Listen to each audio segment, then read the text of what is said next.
Good afternoon. Muy buenas tardes. Bonjour.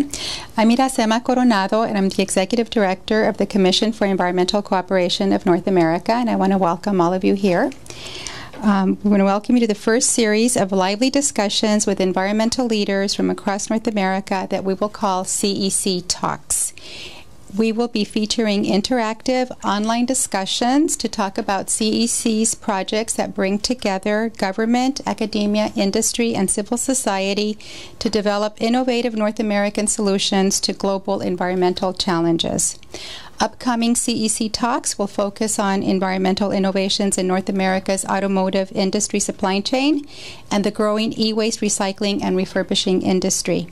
Today, I would like to welcome two special guests who will be talking about the challenges North America's marine protected areas face as our climate changes. They will also be talking about how MPA managers and planners can address these challenges. Maria Brown is the superintendent of the Gulf of the Farallones National Marine Sanctuary, a 1,255 square mile sanctuary that is located northwest of San Francisco Bay. She has received numerous honors, including an Environmental Hero Award from NOAA and a Certificate of Special Congressional Recognition for protecting the California coastline. Juliet Alperin has covered the environment for the National Desk of the Washington Post since April 2004. In pursuit of these stories, she has gone scuba diving with the sharks in the Bahamas, trekking on the Arctic tundra, and searching on her hands and knees for rare insects in the caves of Tennessee. Her most recent book is Demon Fish, Travels Through the Hidden World of Sharks. Thank you for joining us. Juliet, over to you. Thanks so much, and we're okay, so you can hold over. Thank you so much, Iracema. We were excited to be here at the Commission to talk about some of these issues, so we're just going to start it off. Maria, I thought we could talk about right now, when we talk about climate change and its impacts on marine protected areas, what are the primary impacts that we're talking about that you're both seeing now and obviously are projecting to see in the future? Well, we are seeing impacts now already. So climate change is here. We're seeing extreme weather events. Over the past 10 years, we've seen heat waves that have caused birds, cormorants that are black. They overheat when they're on their roosting sites, and they've actually died from heat exposure. We've seen Cassin's auklets, a small seabird that nests in rocky crevices in which we had built nesting boxes to create more habitat. We've seen them actually cook in their nesting boxes as if they are ovens, and had to redesign nesting boxes to allow for the air to go through their homes and cool them off. And that's from the heat waves. We've seen ocean temperatures get warmer, more frequent El Nino events. And with the warmer ocean temperatures, we've seen the migration of new species to our area. One of those species is the Humboldt squid. It is a voracious eater. It likes to eat juvenile rockfish, which is a commercially valuable fish in our region. And it's caused some concern. How is this going to impact our ecosystem? How is this going to impact our commercial fisheries? We've also seen bottlenose dolphins now come to our area. They came during the one of the El Ninos, and then started to set up residency. And in some ways, people see this as very exciting, having a bottlenose dolphin population there that you can see from shore. However, we're not sure what the impacts are of this new species to our area. We've seen potential interactions with the local harbor porpoise population, in which we may be seeing aggressive behavior from the bottlenose dolphins to the harbor porpoises. The harbor porpoises are being rammed by bottlenose dolphins, and we're not quite sure why.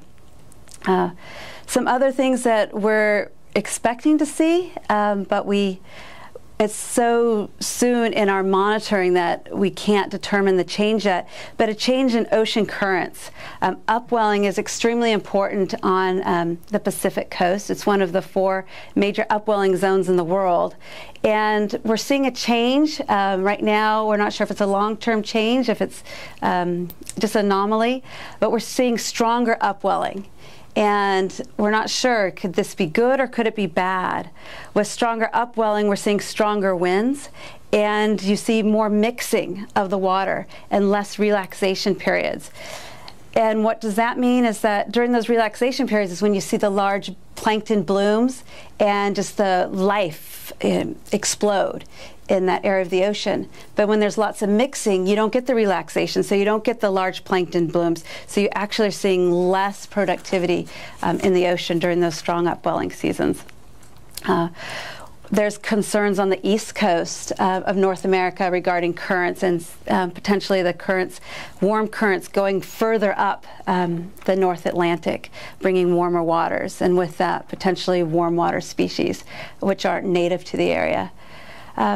And I guess another impact is ocean acidification, and that's from increasing CO2 in our atmosphere. The ocean is a buffer and absorbs that CO2, but there comes a point where the ocean is going to be saturated, and with increasing CO2 in the ocean and increased acidity of the ocean, we're already seeing weakening of shells of calcium-forming organisms.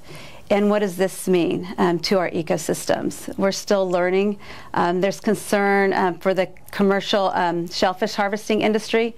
In my area, we've seen an impact to the oyster farms. They get their spat from the Northwest, and it just hasn't been as productive, and they haven't been able to get the spat, the small microscopic oysters to grow on the shells. It hasn't been available, and so we're now looking in our region of how to farm that locally, so we can continue to have an oyster commercial fishery in our area. So if those are, so those are some of the manifestations that you're seeing and obviously expect to intensify. When you look at right now what you're doing to address some of these challenges, what are kind of the immediate near-term steps, policy, research, et cetera, that you're doing that you think is preparing the sanctuary to cope with these changes? Well, the first thing we did is we developed a climate impacts report that documents what the observed and predicted impacts are going to be for our region. And it's very similar to a guide that the Commission for Environmental Cooperation put out, a scientific guide on climate impacts for the Atlantic. And a lot of the observed and predicted impacts are very similar for both coasts. That gave us a foundation, a groundwork of where to start, because at times dealing with climate change, the thought of climate change can be so overwhelming. Just where do you start? So that gave us a starting point, and from there a group of experts helped put that report together, and they recommended next steps for us, and we're starting to move on to those next steps. One of those is identifying climate change indicators, identifying in our area what species, habitat, and oceanic processes are critical for our marine protected areas. And so we've brought together a group of experts to outline what those climate change indicators are for our region. And our next step now is to bring those experts together with managers and figure out what, which of these species, habitats, ecosystem roles that marine protected areas can help address in terms of climate change, and how can we address those areas in order to create more resilient habitats and species. So hopefully we can buy time for species to adjust. And so obviously then looking forward and looking a little more long term, I mean, this, your sanctuary alone, at times supports 400,000 breeding seabirds, has 36 different marine mammals. When you look over a longer time horizon, when climate change is obviously going to intensify, what do you think is necessary, and how do you also respond differently when you have, for example, different species who are going to have very different responses to some of the things that are going on? Well, there's going to be winners and losers. Some species will do better in the changing climate conditions, and others will do worse. And it's a hard question of where do you focus your efforts. Right now, we're looking at focusing our efforts on reducing the overall stressors to the environment, because if we can reduce the stress that's on these habitats and species right now, we can help buy time, hopefully, for species to adapt. Luckily, a lot of species can adapt, are adaptable. That's, evolution. And for those that can, by that time. And the stressors in particular we're looking at addressing are, and I think they're probably common to most marine protected areas worldwide, are looking at pollution. How are we going to reduce pollution in the marine protected area? Pollution causes lower resilience in species. They're more susceptible to disease. And that's one thing we're concerned about with climate change, increasing diseases in our environment. Looking at overfishing. Are there impacts to their food sources? Can we address this through fishing practices, through harvesting? We're also looking at wildlife disturbance. And one thing we've done already is we've worked with the state of California to establish they're called special closures, or no access areas around breeding seabird colonies and roosting sites. And so we have 7 of these within the marine protected area I manage. And that it allows a safe haven for seabirds to go, to roost, to nest, in which disturbance is minimized from humans. Since you can't approach it by a boat, you can't access the island. It allows them to, their young to have a higher survival rate, basically. And then, let's see, we have pollution, overfishing, wildlife disturbance, and I know there's another one we work on. I'll not coming to me now.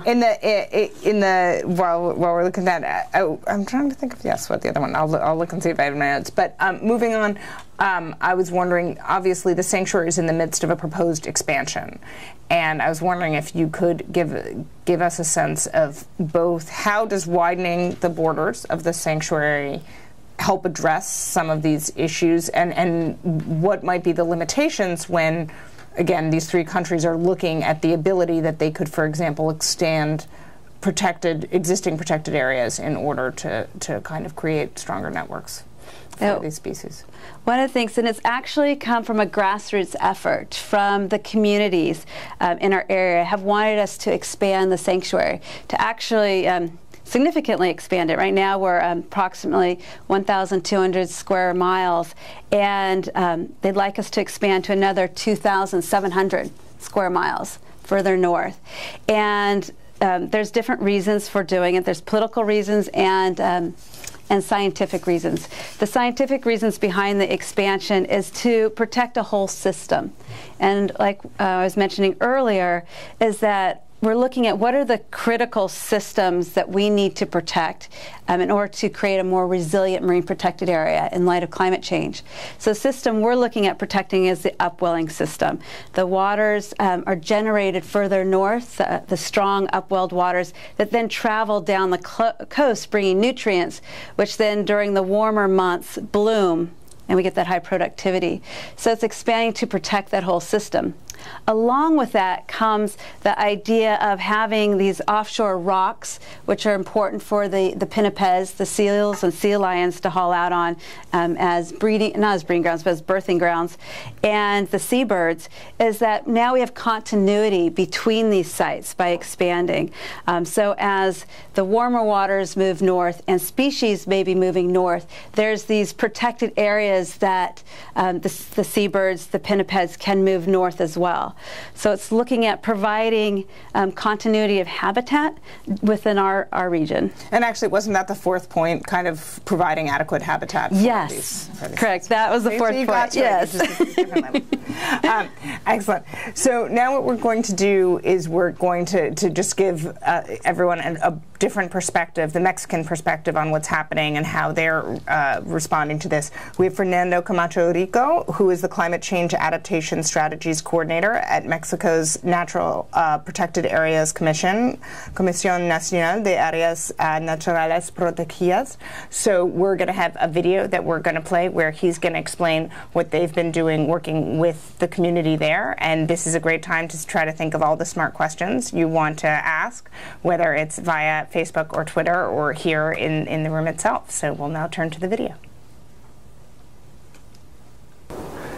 Antes que nada, me gustaría agradecerle a la CCA, la Comisión para la Cooperación de América del Norte, esta oportunidad para contarles un poco sobre el enfoque que tiene la institución en la que laboro para reducir la vulnerabilidad de los ecosistemas marinos y terrestres y de las comunidades humanas que habitan en ellos ante los impactos del cambio climático. Muy probablemente cuando pensamos en océanos y en mares, lo que nos puede venir a la mente es la belleza escénica y el placer que nos brinda. Pero aparte de eso, nos proveen de importantes servicios ecosistémicos, como que casi la mitad del oxígeno que se encuentra en la superficie terrestre proviene de fuentes oceánicas, o que del océano obtenemos importantes bienes de consumo y regula la temperatura de la superficie terrestre. Bueno, desgraciadamente los océanos también se han visto impactados por nuestras actividades de los últimos 200 años, como lo son modificaciones en la temperatura que tienen un efecto en las corrientes marinas y también un efecto en la intensidad y frecuencia de fenómenos meteorológicos como huracanes y otro tipo de fenómenos. ¿De qué forma podemos hacer frente a estos impactos? Pues bueno, a nivel internacional se ha identificado a la creación de redes de áreas marinas protegidas como una estrategia eficiente para reducir estos impactos. Las redes marinas protegidas no significan áreas de no extracción o de no uso de estos recursos naturales. No, lo que significa es hacer un uso sustentable de estos recursos para de esta forma permitir que se conserven los servicios ecosistémicos y sean menos vulnerables. Un ejemplo de los esfuerzos de redes de áreas marinas protegidas es la cooperativa de Isla Natividad. Esta cooperativa en el año 2006 decidió, junto con una organización de la sociedad civil llamada Conservación y Biodiversidad AC, destinar 2 zonas para la no extracción de recursos. Esto con el fin de mantener las poblaciones de abulón, que es la especie de la cual las comunidades de pescadores se mantienen. Desgraciadamente, en el año 2009 y 2010, en la península de Baja California, se presentaron eventos de anoxia. Esto es, reducción en las concentraciones de oxígeno en los cuerpos de agua. La anoxia produce, desafortunadamente, una reducción en las poblaciones de peces. Esto sucedió en la península de Baja California, en las zonas tanto de la reserva de la biosfera del Vizcaíno, en donde se tenía pesca, como en estos 2 sitios en los que se había seleccionado la no pesca. Afortunadamente, años posteriores a los eventos de anoxia, se documentó que en los sitios de no pesca, las poblaciones de abulón y de otras especies de peces se recuperaron de manera más rápida y más eficiente. Esto demuestra que los ecosistemas bien conservados son más resilientes, más resistentes ante los impactos adversos de fenómenos meteorológicos extremos.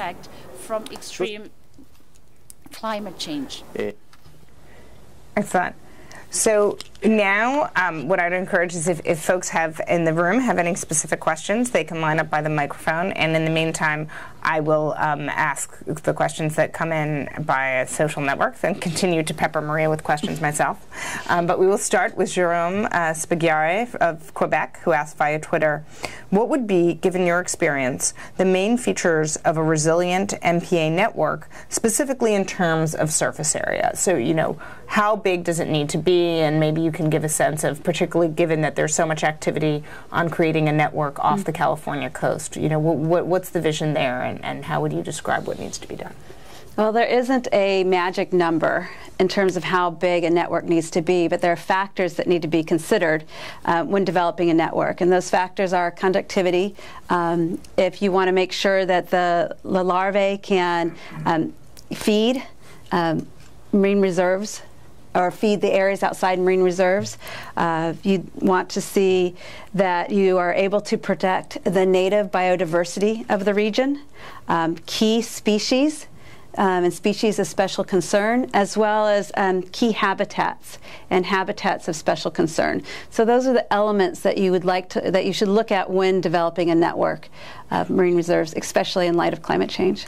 And let's just drill down a little bit in terms of, for example, indicator species, since that's something that obviously the CEC has talked about as an important way of kind of measuring what's going on. It's something that you're looking at the Farallones. Could you describe a little bit about, you know, what, for example, again, maybe in the sanctuary, what are the best indicator species? Why are those the ones that you're looking at, and what can they tell us?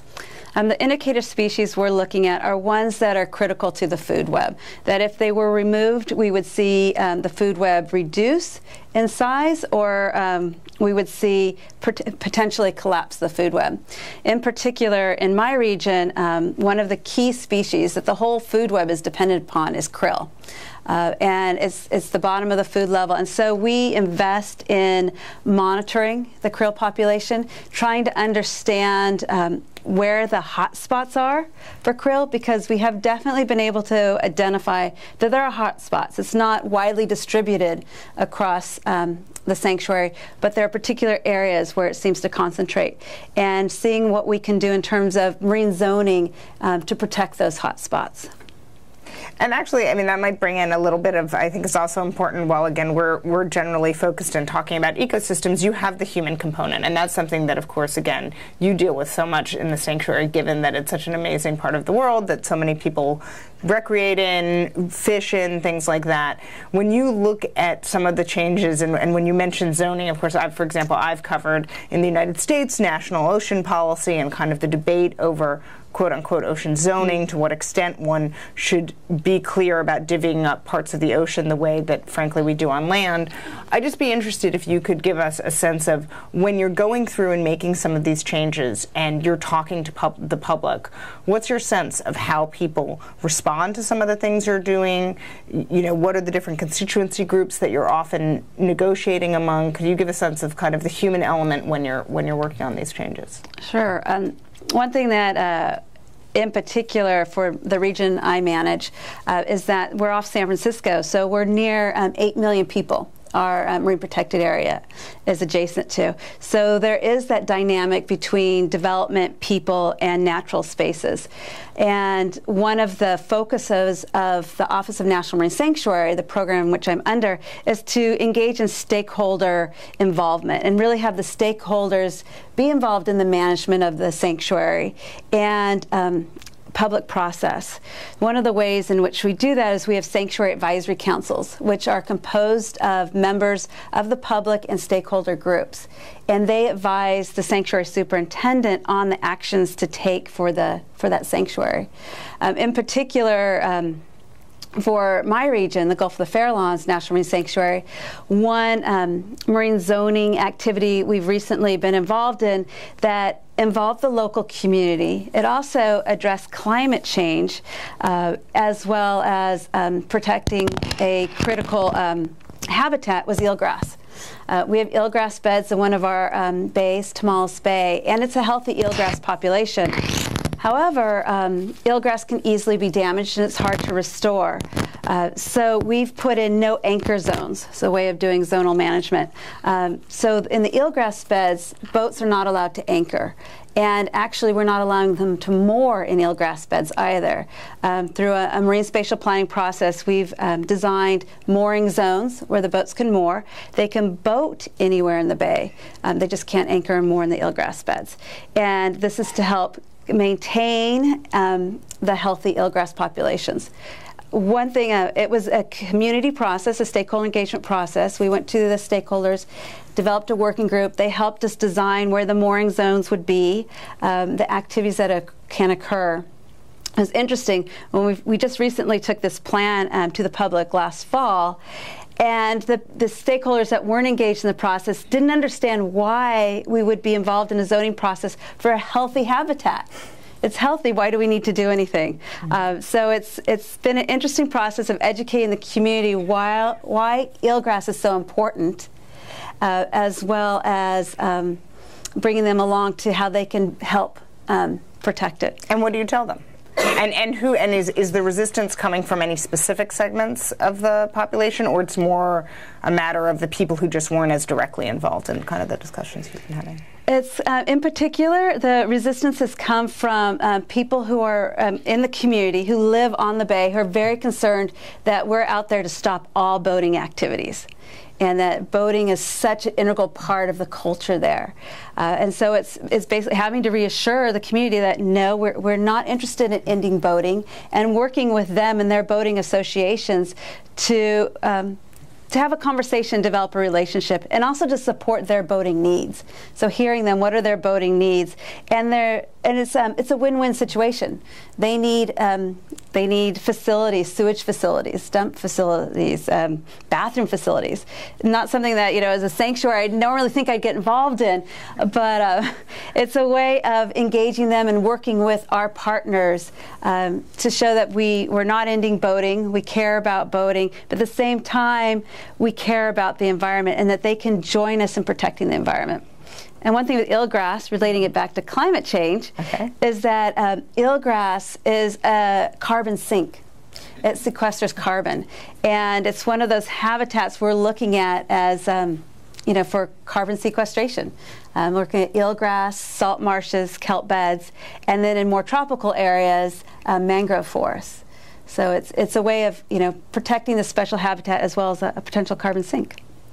And also, I was just wondering, since you're kind of mentioning again the projects I might associate with, say, a member of Congress working a deal on legislation, obviously, and this is something that I think that affects whether you're talking about the United States or Mexico or Canada, we're in an era of financial scarcity, that basically a manager like yourself doesn't have all the money in the world to spend on these. Can you give us a sense of, you know, how do you embark on some of these management changes when it's not as if you have unlimited resources at your disposal to do it? What are the best ways you found to either mobilize the resources or target your resources in order to get things done?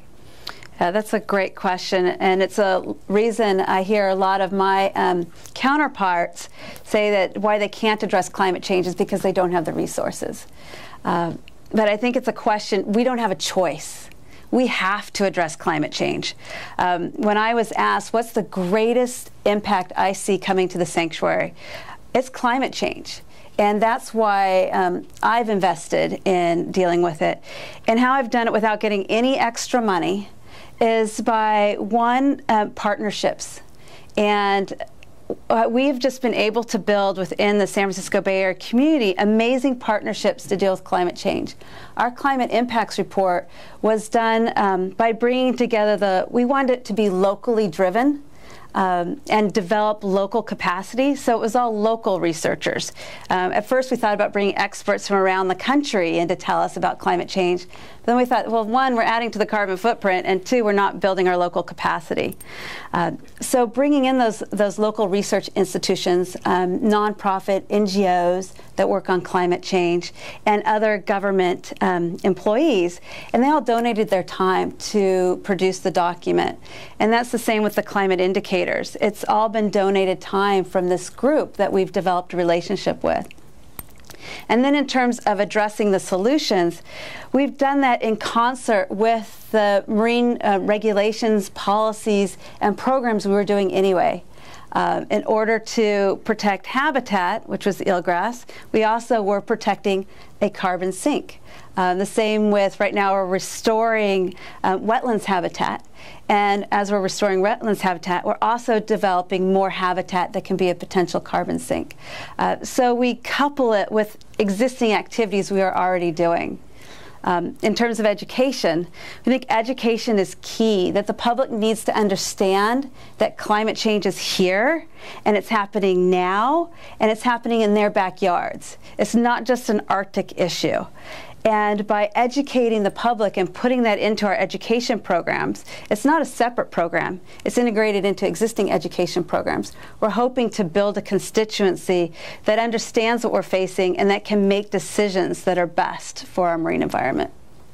Got it. We have a question via Twitter from George H. Leonard of the Ocean Conservancy, who is in Santa Cruz, and I'm quite confident he asked this question to prove to me that he's working today, because I often think he might be out on the beach, which he claims is part of his job. So his question that George asks is, how do you define resilience so you can test whether your strategies are making a difference against climate change? That's a really good question, and actually one we're grappling with right now is how do you test resilience? And you know, I don't have the answer to that. All I can say is that we are having those discussions of what is resilience, how do you measure resilience? One of the things we're looking at is how quickly a population is able to respond back after a perturbation. If there is a extremely hot year in which we do see seabirds dying, how quickly are they able to bounce back? Are their populations able to come back? How quickly are intertidal areas that have had a really hot year and we've seen a die-off of intertidal organisms, how quickly does that ecosystem bounce back after that extremely hot year? And those are the things we want to make sure that they can, to the best of our ability, that those ecosystems, those species, those habitats can rebound after these extreme events. Now we have our first Facebook question, which is from Amanda Lejbowicz. Some species with bad indicators in the California part still show good health on the Baja California side. Do you think it could be possible to coordinate the effort with the Mexican MPA on both sides? And if yes, how could we do that? Definitely. I think that we're going to have to address these issues trilaterally. We're going to need to look beyond our borders, both Mexico and to the north to Canada. Well, I guess we are in Canada. That we're going to need to look across boundaries to address these climate change issues, because the species, they don't stick to their marine protected area. Many of them, they migrate. We have birds that migrate that come to, for example, to the Gulf of Farallones to feed, but they nest up in Canada, up in the Arctic areas. We have the whales that calve in Mexico that come then to California to feed in the summer and fall months. So we do have to look transboundary. How do we do that? Well, one way we do that is through the Commission for Environmental Cooperation. They do bring together groups from scientists, MPA managers from the different countries to come together to develop guidelines for managers, to develop scientific publications. That's one way. Another is through developing relationships with MPAs that share species.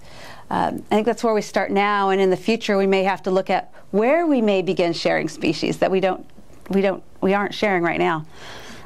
One of the things we've done to start moving down this path is we've looked at cetaceans that migrate between Mexico, the U.S., and Canada, and we started to put together a matrix of those species, what MPAs are involved in, and our next step is to start contacting the different MPA managers and talking about having sister MPA programs, action plans on how we can communicate what we're doing in our regions and build upon the different actions and learn from each other how we can protect these species.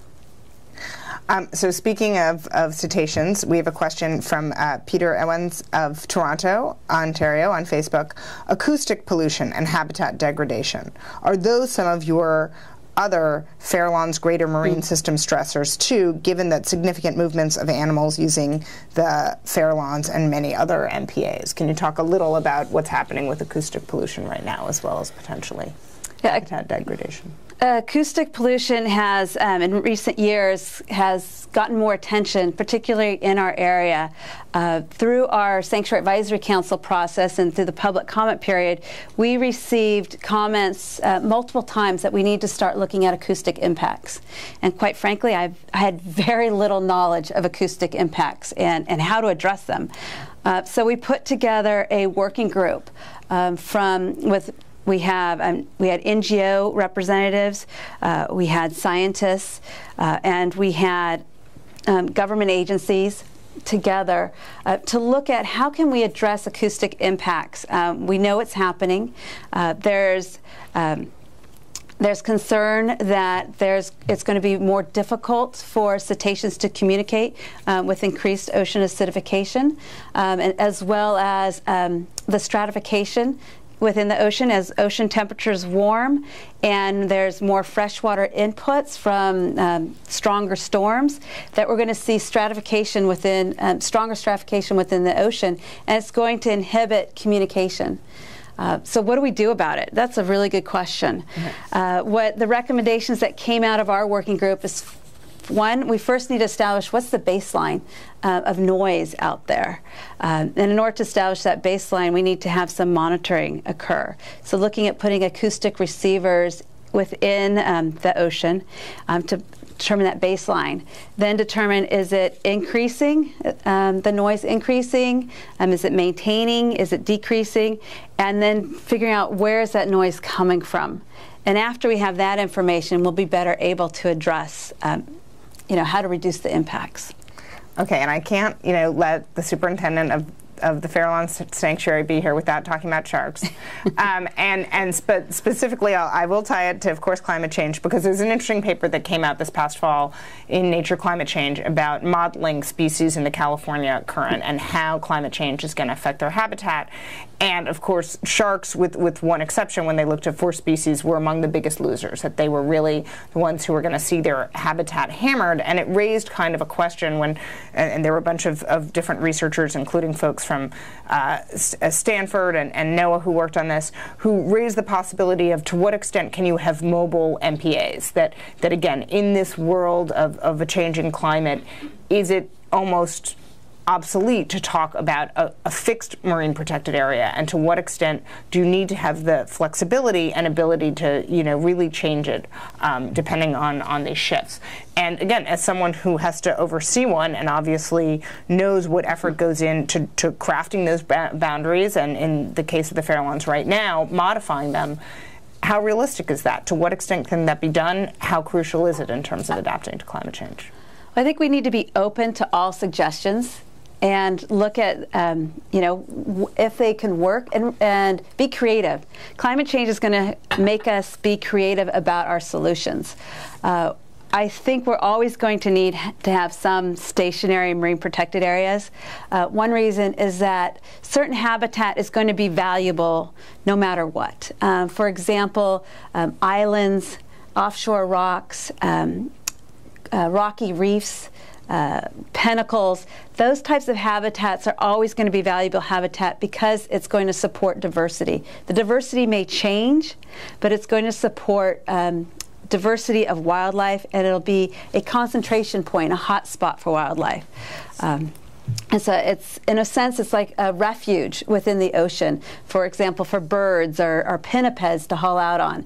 For the rocky reefs, it's shelter for fish. And it's also a substrate in which animals and invertebrates can hold on to in a sandy environment. So those areas are always going to be crucial or valuable habitat. In terms of the mobile marine protected areas, I find it very fascinating to consider. And I think there's some really good ideas behind it in terms of hotspots, there's these stationary hotspots, these rocky outcroppings, but there are also as they say, these mobile hotspots that come with fronts and currents in which nutrients tend to congregate. And that will move and that will change. And I really like the idea of thinking about, is there a way in which we can have dynamic management and be flexible? It will be a new model for us. I think it's possible. It's definitely worth having the discussion. And now we have a question from Jonathan Kelsey on Twitter. What role can MPAs play as places for research to understand climate change impacts on the marine environment? Can you talk about potentially either the research projects that are underway at the Farallones, or your sense of how these are laboratories for scientists to understand how global warming's impact? Marine protected areas are excellent research laboratories for climate change. One, because oftentimes these marine protected areas have less influence than the areas outside, so you have a better control site. There tends to be a more focused research in that area. Marine protected areas are able to draw financial resources as well as equipment resources to the area. One of the things that we've been exploring within NOAA is having sentinel sites for climate change, and basically determining sites around the country in which we focus agency efforts on research on climate change in particular. And fortunately, the Gulf of the Farallones is part of one of these sentinel sites. Great. From Snap Quebec, which is the provincial arm of the Canadian Parks and Wilderness Society, on Twitter. What advice would you give in order to accelerate North American MPA networks and eventually reach Aichi objectives? How do we advance the North American MPA network? A lot of it's going to have to happen from the ground up. I think decision makers, policy makers need to hear from communities and constituents that they want more marine protected areas. That's what I've seen has been effective in the area in which I live, because our expansion, which is a considerable expansion, that came from the community saying they wanted it in a time in which there aren't a lot of extra financial resources. It was the community saying, this is so important, it needs to happen, and it needs to happen now. And in order for decision makers to make these hard choices right now, they need to hear that their constituencies and the communities where they're located want them and that they're needed. And speaking of kind of demands and questions, I think this would be a moment to hear what Brad DeYoung, who's a physical oceanographer at the Memorial University of Newfoundland, Canada, has on his mind. So if we can go to that video for a moment. Good day, and thank you for this opportunity. As an oceanographer, I'm going to talk about regime shifts. These are sudden, dramatic, and persistent changes in ocean ecosystems that have been seen around the world. In Newfoundland, associated with the collapse of the northern cod, in the Black Sea, linked to overfishing and pollution, and in the North Pacific, tied to natural variability. Climate change, pollution, and fishing all stress the oceans, making these changes more frequent. We need new approaches to ocean management and science. I'm asking you, as ministers of 3 countries with strong bonds to the ocean, to support a marine ecosystem program for North American waters for the study and observation of regime shifts leading to improved ocean management. Our interconnected oceans need our joint action. Will you support such a program? And now, this was a question that was being asked in the context of a meeting of the environmental ministers from Canada, the U.S., and Mexico last fall. But I think, obviously, Brad DeYoung is raising an interesting question, and the way I would put it to you is, what kind of appetite have you seen from the political establishment of these 3 countries, or, you know, again, if you're best versed in speaking of the United States, how much is there a willingness to take on this issue by political leaders here in North America? And what are you saying? Well, in the last, I'm trying to think how many years, actually it's been a while, the last 3 administrations within the United States, we have seen an increased interest in ocean issues. There's been the National Ocean Policy. It's taken a long time to come out, but at least we're started. It wasn't on the agenda before oceans. So we've managed to get oceans on the agenda. Now I think that decision makers, they need to hear how important it is to raise the level of priority within administrations. It's there. So now we just need to raise the level of priority. And when you, and certainly that's a sense I've gotten, when you look at, for example, the constituencies who you think are, for example, the most vocal in talking about what needs to be done about the oceans. Obviously, you know, a traditional one would be environmentalists who have raised this, or the academic community, the scientists who study it.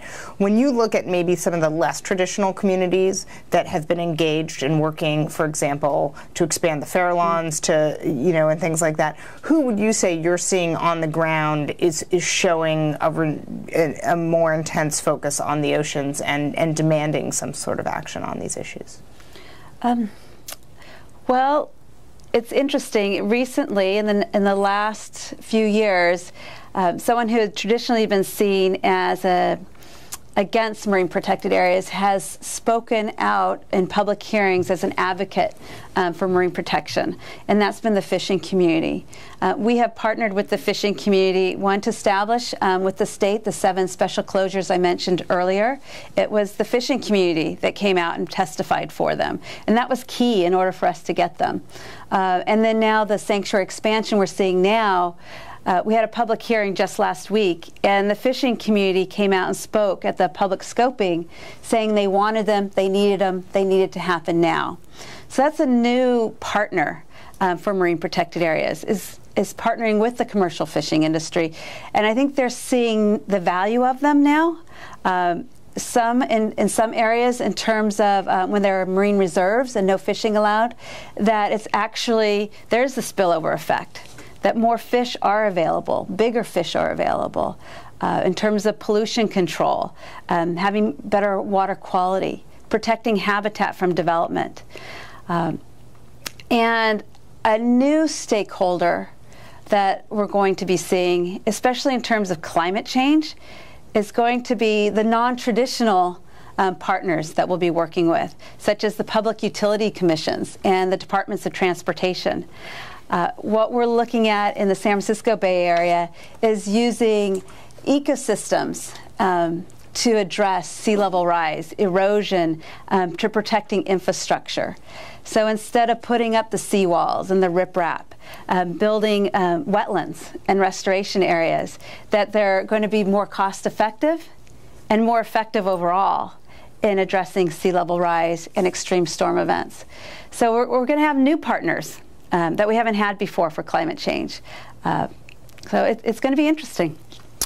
So now Kim Wright of Living Ocean Society of Vancouver, British Columbia asks, I wonder, when designing MPAs, as we are doing in British Columbia, whether we need to be creating larger MPAs or adjusting the proximity of MPAs in the network to accommodate climate change specifically. Can you talk a little about this, particularly since it seems like Canada is taking a slightly different approach to doing MPAs, how, when one's looking at it maybe in a slightly more coordinated fashion, would you maybe change how you would design an MPA? Well, that's a great question, and one that relates to a guide that's being released today. It's a guide for managers of marine protected areas. How do you manage for resiliency in light of climate change? And within that guide, it outlines 4 steps in how to address current MPAs as well as expanding new MPAs. And the guidelines, the recommendations that have come out of that report include looking at our crucial species and habitats protected and species of special concern. Also looking at carbon sinks, our habitats that are viewed as carbon sinks, such as the eelgrass or seagrasses, kelp forests, salt marshes, mangroves. Are there adequate numbers of those habitats protected within the MPA network? And looking at creating MPAs to protect that habitat as a carbon sink. To look at connectivity. Is there enough MPAs? Are they close enough? Are they big enough in order to address connectivity between species? And then the fourth is looking at biodiversity. Are there MPAs large enough? Are there enough of them? Are they close enough together to fully capture native biodiversity within those MPAs? That you have a good representation and you have duplicacy, is that a word? Yeah, absolutely. Of those native species. And so Alexandra Barron from the Canadian Parks and Wilderness in British Columbia asks, how can we accelerate the process of MPA establishment at the policy level? How long did it take to establish the Fairlawns Marine Protected Area? And so maybe if you could both talk about a little bit of essentially of the establishment, as well as how long it took to, for example, push for this expansion. And also, this is not a process that's done. So what are you looking ahead at? Okay, in terms of establishing the original sanctuary, Gulf Fairlawns, that was established in 1981, and I've been working there a long time, but not since the beginning. So I'm not quite sure how long it took to actually get it started. I knew it was a grassroots effort to get the original sanctuary protected. I can speak more to how long it's taking to get the expansion. In 2001, we received a petition from the community to expand the sanctuary. We said we'd look at it in terms of our management plan review process, which took 7 years. So it took 7 years to get it into our management plan, saying we would look at expanding the sanctuary, and we would look at it in the next 5 years. So that takes us to 2013. What really got us to start looking at expanding the sanctuary was overwhelming public cry for expanding the sanctuary to decision makers. The California congressional delegation came to NOAA, the National Oceanic and Atmospheric Administration, and to the President of the United States and said, we want this sanctuary expanded. And a couple months later, we sent out a notice saying we were beginning a public process to expand the sanctuary. There you go. And again, we have a few more minutes left. I'm going to continue to take questions from social media, but anyone who wants to, sitting right here, can get up to that microphone and ask a question. But if not, we turn again to George Leonard, who is working doubly hard today, who asks, can we fully tackle climate change in the ocean without addressing carbon emissions? No. Easy answer. Right. Simple. No, we have to tackle emissions because there's only so much carbon that the ocean can absorb. We have put more carbon into the ocean in the last, let's see if I can get the statistics right, in the last 65 million years, I believe, than had previously been there. There's going to be a limit. It'll be saturated, in which no more carbon can be absorbed. And at that point, our ocean will be considerably different than what we know today. There's even some speculations that the oceans will no longer be blue, but will be purple, which would be. Can you explain why would they be purple? What would cause? Well, one would be, you know what, I can't explain why it would be purple. I just have recently seen articles in which that's the hypothesis that it'll turn purple. Okay, interesting. Yes, right. And they're talking about right now doing the oceans are now, for example, 30% more acidic than they were in pre-industrial levels, and we're looking at a doubling of their acidity within the next several decades. Louise Blight on Facebook asks, politicians and other elements of society tend to think short-term, in other words, over election cycles. What sort of approaches are you taking to build support for measures that will work over ecologically meaningful timescales, in other words, decades or longer? Yeah, that's where management comes into play. So if we can begin to build the changes in the way we do business, changes in policy within to the management structure of these MPAs, that will outlast elected officials and changing administrations, because it's going to change the way in which we do business, which will be it's much the way we do business tends to stay in place a much longer period of time than a turnover of elected officials. Got it. And now we have also through the audience via index card. Tell us about your observation on invasive alien species in the marine protected areas and how climate change could impact those species, impact species, both native and non-native species. So could you talk a little about that? Yes. So as I mentioned in the very beginning, we have seen non-native species come into our area. As I mentioned, the Humboldt squid, bottlenose dolphins. People don't think of bottlenose dolphins as non-native. They are to the region in which I work. And we're also seeing non-native algae species coming into the area, also a tunicate. Some of these species will blanket habitat and make a monoculture, which we're very concerned about. And they come up with, one is called Undaria, and it is in warmer waters. And we're slowly seeing this species move into harbors up the coast. We're just recently seeing it in our southernmost harbor. And we're trying to eradicate it to the best of our ability. We really don't want to see it moving further up the coast because of that ability to create a monoculture and really reduce the diversity and impact the native species of the area. So I think we'll be seeing a lot more of that with climate change and with warming waters. Evan Hoyd, former executive director of the CEC, who clearly continues to track his former colleagues, asked via Twitter, "We have dynamic management today, for example, short-term fishing openings, or closings, one might add. How can this grow to encompass dynamic protection of the working ocean?" We do have dynamic management in terms of fisheries closures.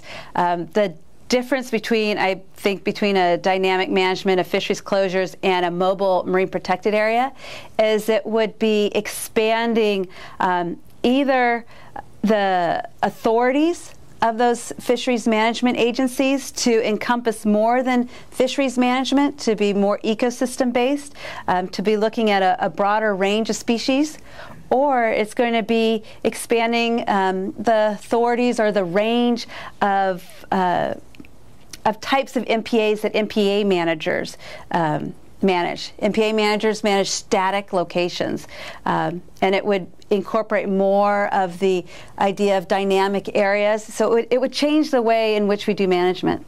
Got it.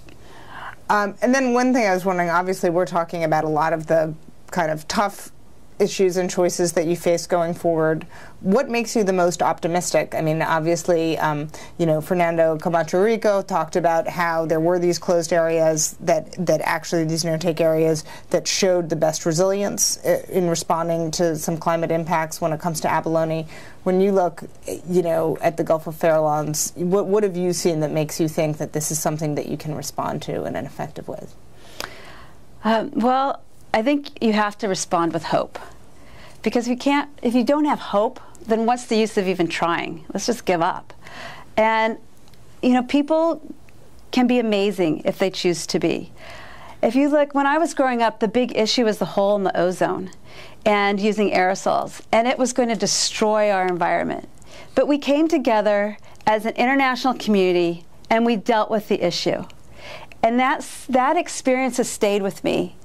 And I believe that we can do the same with climate change.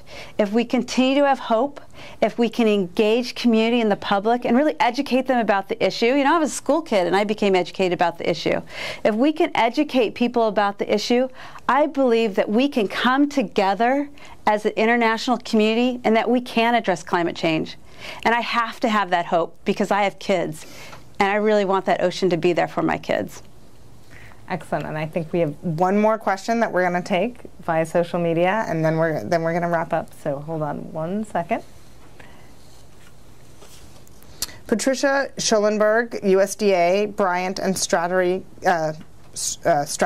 College, addressing sea level rise and extreme weather and reducing the devastating effects to major cities by restoring natural buffers and barriers.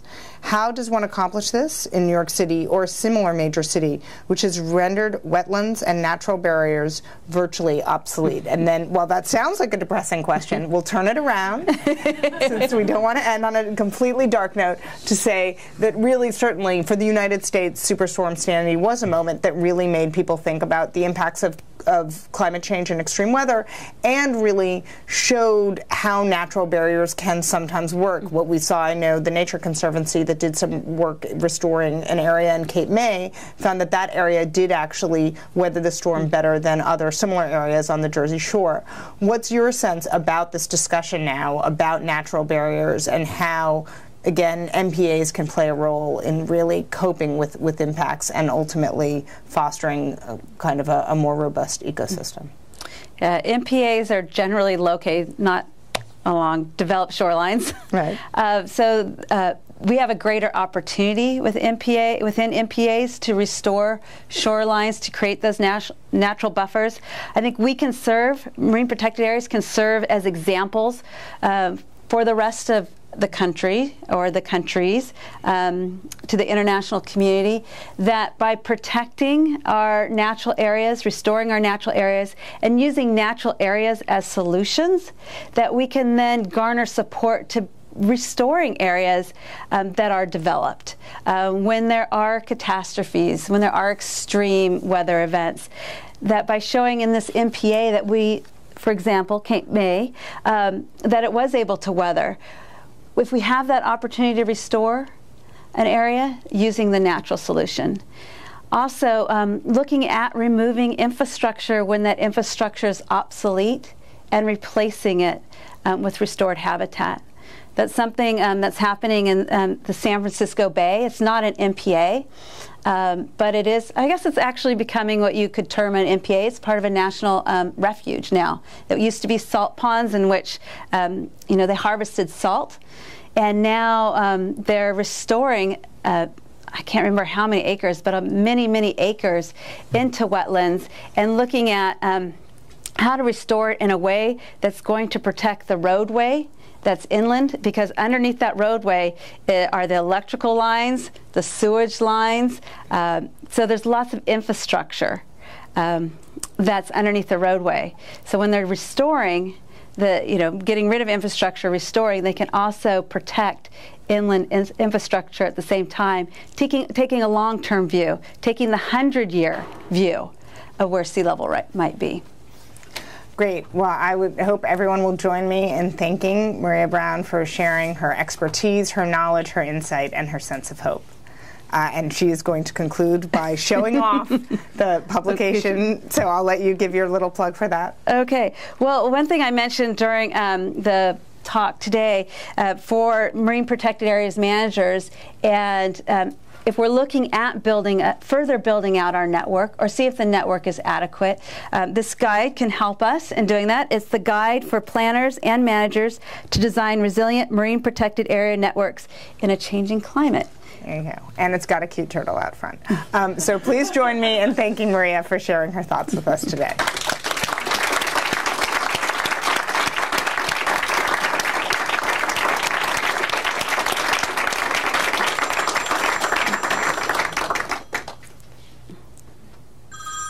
Thank you. I thought I turned it off. Thank God it didn't ring. Turning it off. Turning it off. Don't know why. Turned it off. All right. Well, thank you everyone for joining us for today. Thanks.